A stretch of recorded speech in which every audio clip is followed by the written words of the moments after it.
Look at the television across the room right now. The one you probably bought on a weekend, on sale, maybe during a football game, because the picture looked bright under the store lights, and the price felt like a win. That box has been running for years without you thinking about it once, which is exactly the problem, because according to Consumer Reports' most recent television reliability survey, brand name and price tell you almost nothing about which set is quietly failing behind the scenes, or quietly reporting back on what you watch every single night.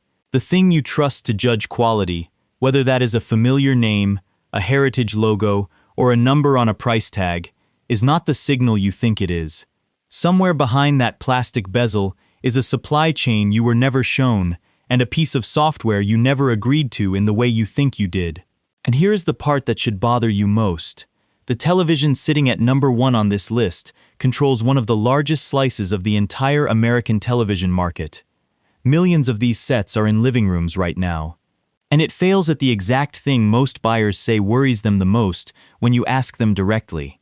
It keeps sending information about what you watch, who is in the room, and when you're home, back to servers you will never see, long after the return window has closed and the warranty card is in a drawer somewhere. So we're doing this properly. 8 brands you need to be careful with, counting down from 8 to 1, and then 3 that have earned the right to sit in your living room. Let's start with the one that's probably older than you'd guess. Number 8 is Westinghouse. This is the one that was in your parents' den. The boxy tube set with the eagle and globe badge that meant something once. Back when Westinghouse Electric Corporation actually engineered and manufactured its own hardware in American factories. That name is why people still reach for it in a big box aisle without thinking twice. But here's the mechanism. Nobody tells you at checkout. The original Westinghouse Electric that built that reputation broke apart decades ago, and the television brand you see today is a licensed name, rented out to whichever importer currently holds the trademark rights for consumer electronics. The company assembling the set inside that box has no engineering lineage to the brand on the front.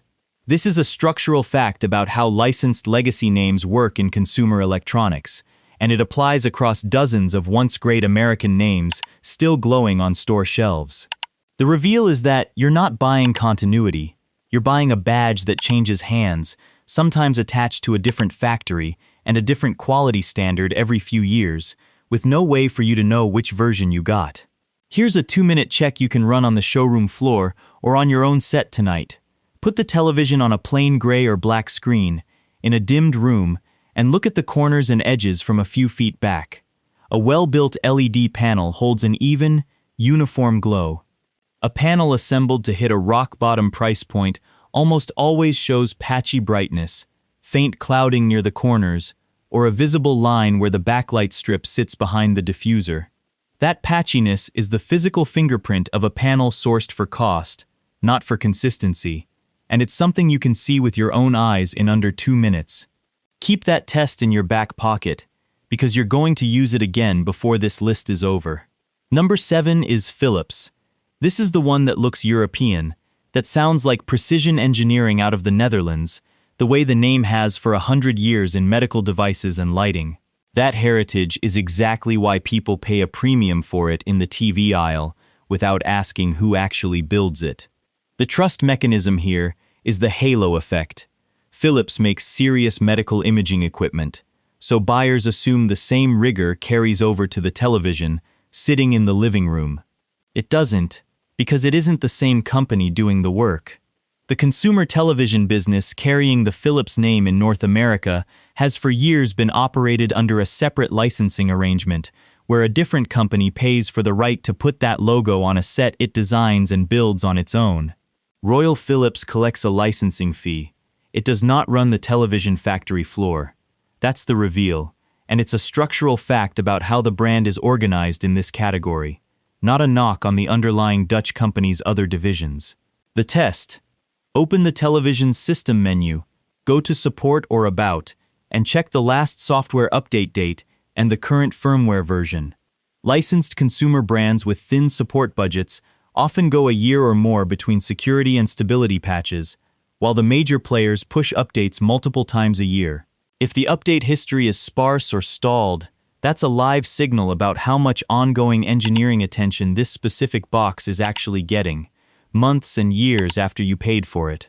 Coming up, we've got a name that used to mean the biggest thing in the room, and it isn't the company you're picturing anymore. Number 6 is RCA.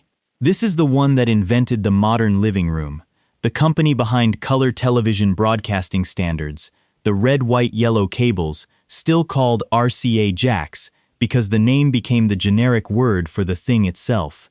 That's about as deep a trust mechanism as a brand can have. It's baked into the vocabulary of electronics.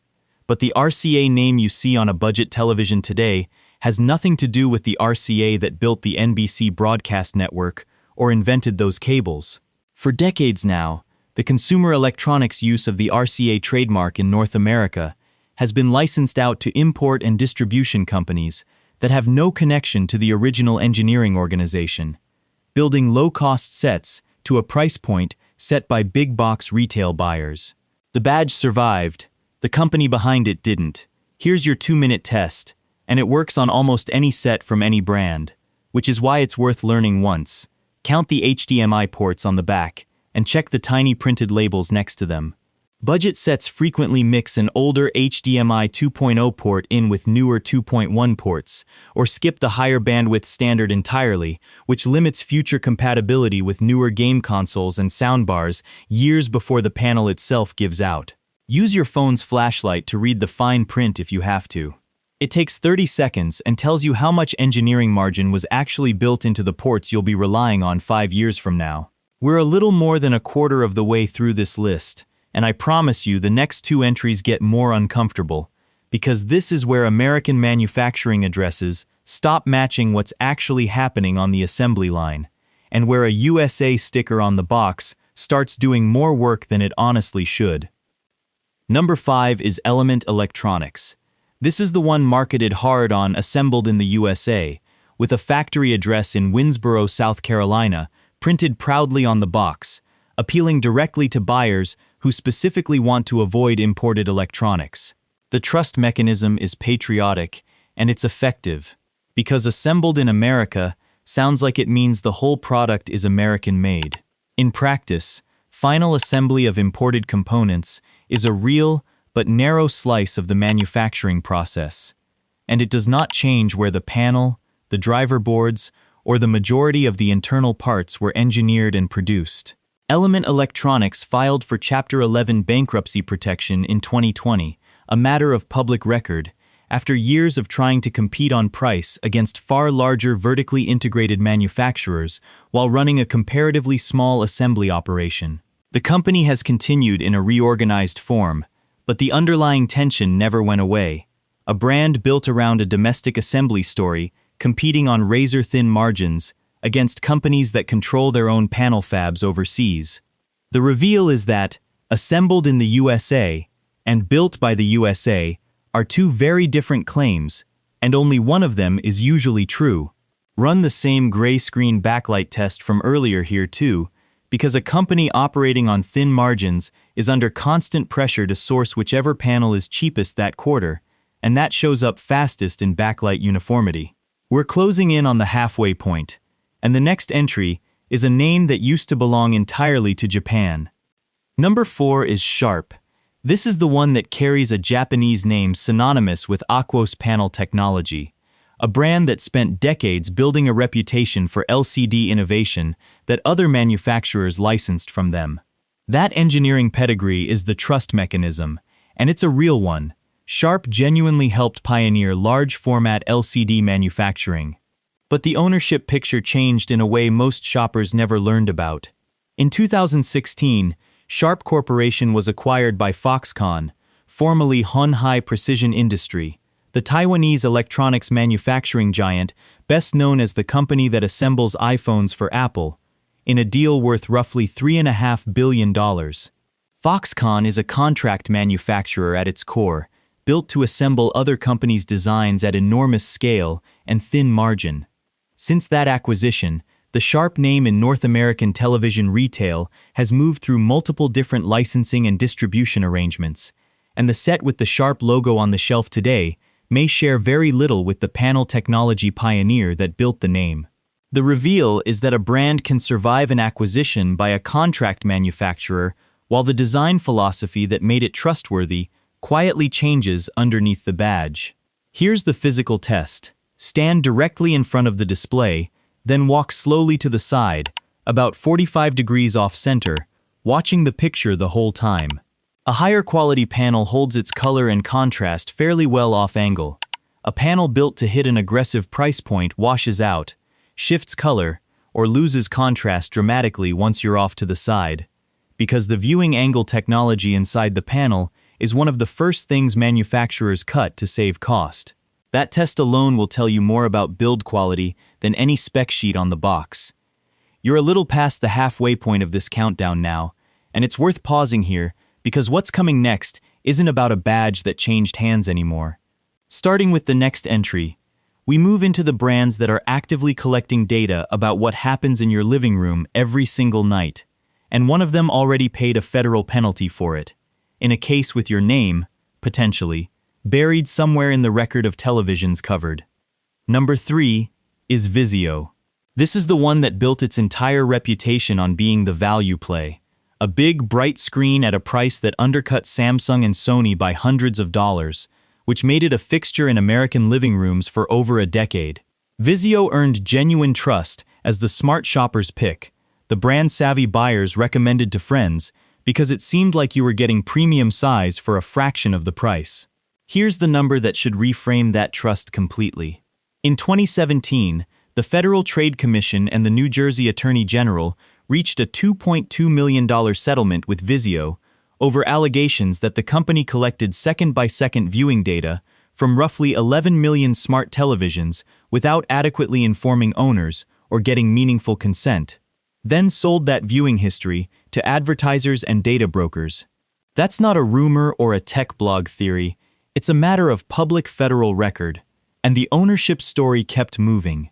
In 2024, Walmart completed its acquisition of Vizio for roughly $2.3 billion, specifically citing Vizio's advertising and data platform, called SmartCast, as the strategic asset it wanted, not the television hardware business itself. Read that carefully. The country's largest retailer paid billions of dollars for a television brand, primarily to get its hands on the data and advertising engine running inside the sets already in your home. That's the reveal. The set was never really the product. Here's your 2-minute check, and do this one tonight regardless of what television you own. Go into Settings, then System, then look for Reset and Admin or a Privacy menu, and find the toggle for Viewing Data or SmartCast Data Sharing. On most Vizio sets, it's enabled by default. Turn it off. It won't fix the ownership structure, but it will stop the ongoing collection on the specific set sitting in your house.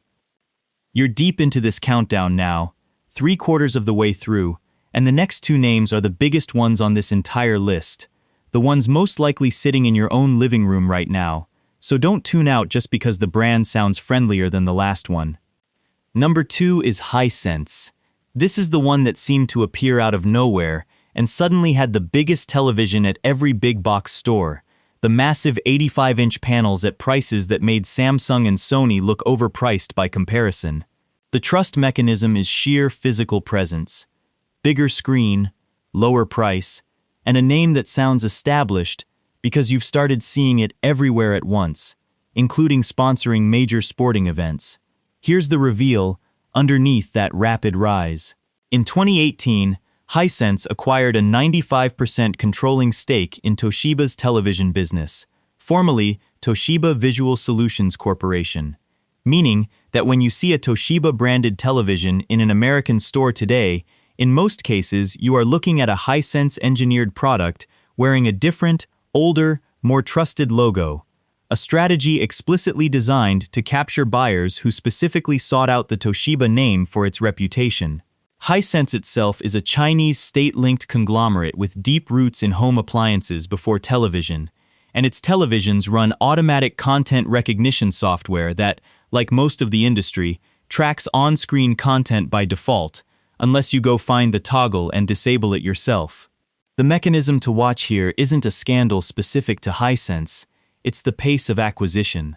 A company can absorb a legacy competitor's entire brand identity in a single transaction, and the shopper standing in the aisle 2 years later has no way to know the name they trust now belongs to someone else entirely.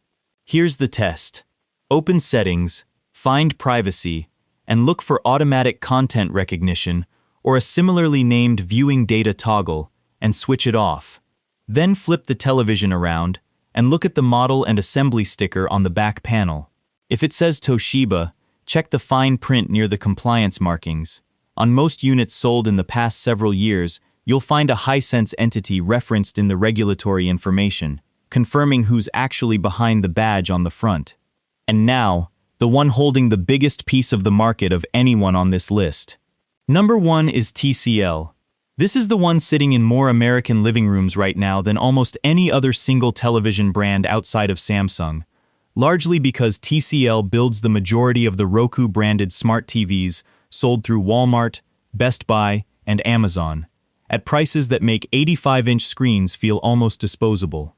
According to Omdia's global television shipment data, TCL has ranked among the top 2 or 3 television brands worldwide by unit volume in recent years, trailing only Samsung and running neck and neck with LG for the number 2 spot in some quarters. That's not a niche player. That's one of the 2 or 3 biggest television companies on Earth, and most American buyers still think of it as a scrappy budget upstart.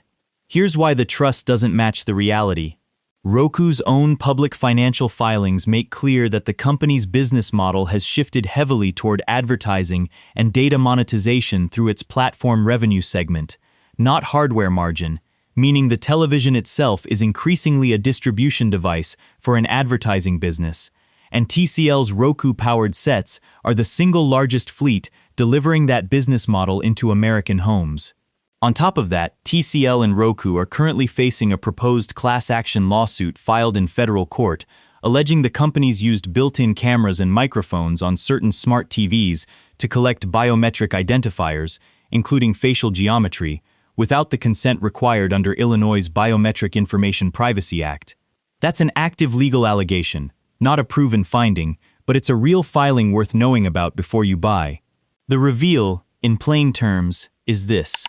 The company with the largest share of the smart television market in the country built that scale primarily by giving away the hardware near cost and making the money on the back end, from the data flowing out of your living room for years after the sale is complete. Here's the test, and it takes about 90 seconds.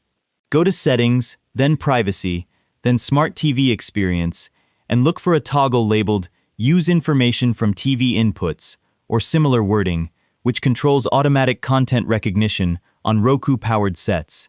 Turn it off. Then check Ad Tracking under the same privacy menu and reset or limit the advertising identifier. Do this on every Roku-based television in your house tonight, not just the newest one, because the default on most of these sets is Collection turned on, and almost nobody who bought one ever went looking for the switch. Now that you know what to be careful with, here's the thesis of everything coming next.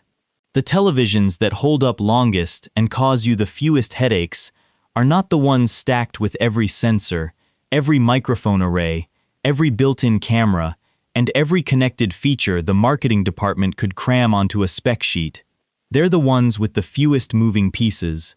Every additional sensor, every extra chip dedicated to voice recognition, every camera module, every background process constantly phoning home to an ad server, is one more component running continuously for years inside a machine that never truly powers off, even when the screen is black. Complexity isn't a feature you enjoy once at setup. It's a cost you keep paying, in service calls, in software that ages badly, and in a growing list of things that can quietly fail while the picture itself still looks fine. Think about it the way you'd think about a car. The base model with fewer electronic gadgets bolted on tends to be the one still running smoothly at 150,000 miles, while the loaded trim with every convenience feature is the one back in the shop for a sensor nobody even uses.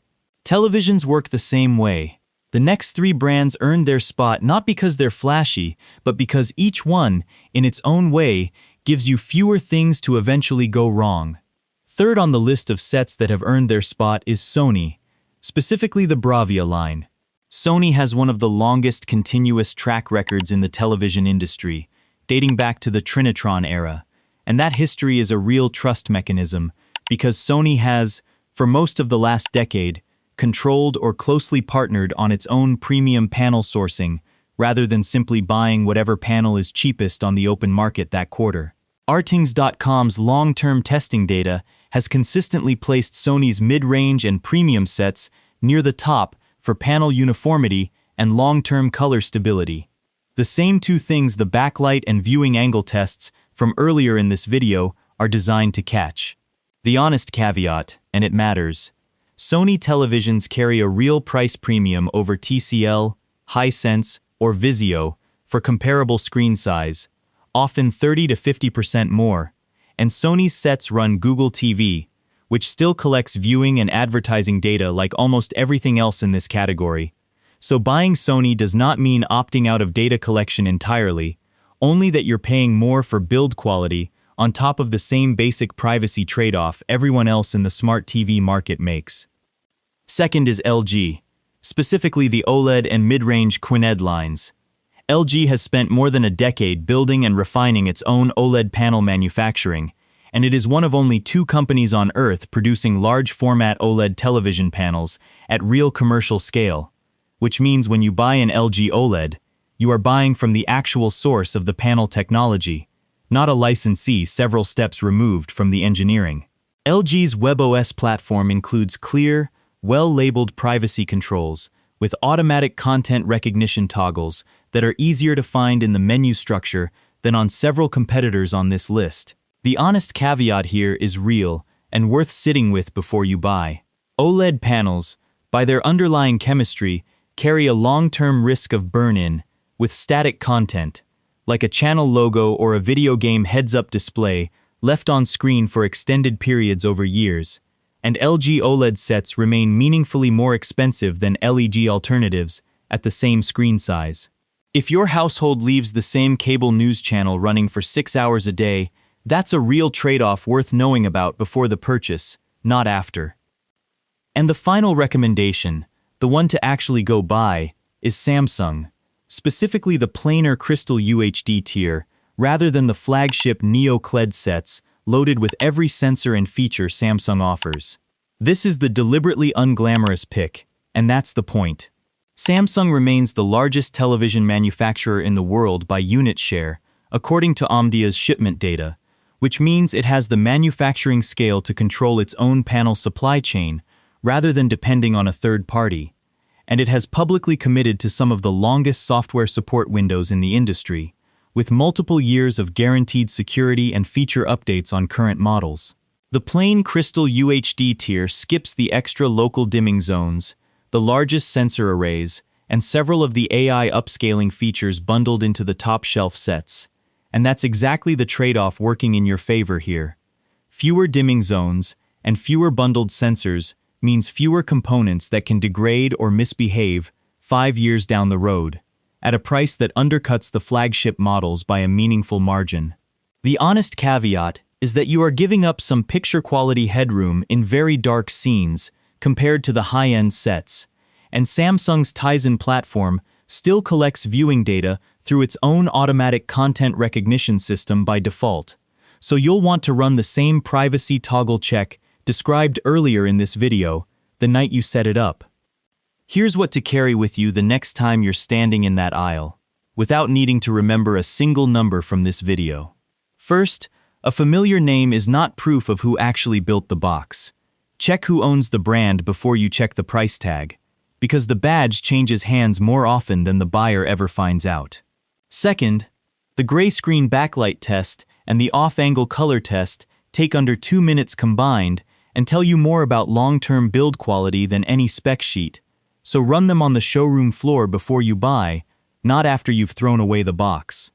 Third, every smart television sold today collects some form of viewing data by default, so the real choice isn't between a set that watches you and one that doesn't. It's between a brand that makes the opt-out easy to find and one that buries it 3 menus deep. Fourth, More sensors and more bundled features mean more things that can fail over the years you own the set. So the planar model in a trustworthy lineup usually outlasts the flagship model in a lineup you can't verify. Hold on to those 4 principles longer than you'll hold on to any single brand name, because ownership structures shift, licensing deals change hands, and the company behind your favorite logo 2 years from now may not be the one behind it today.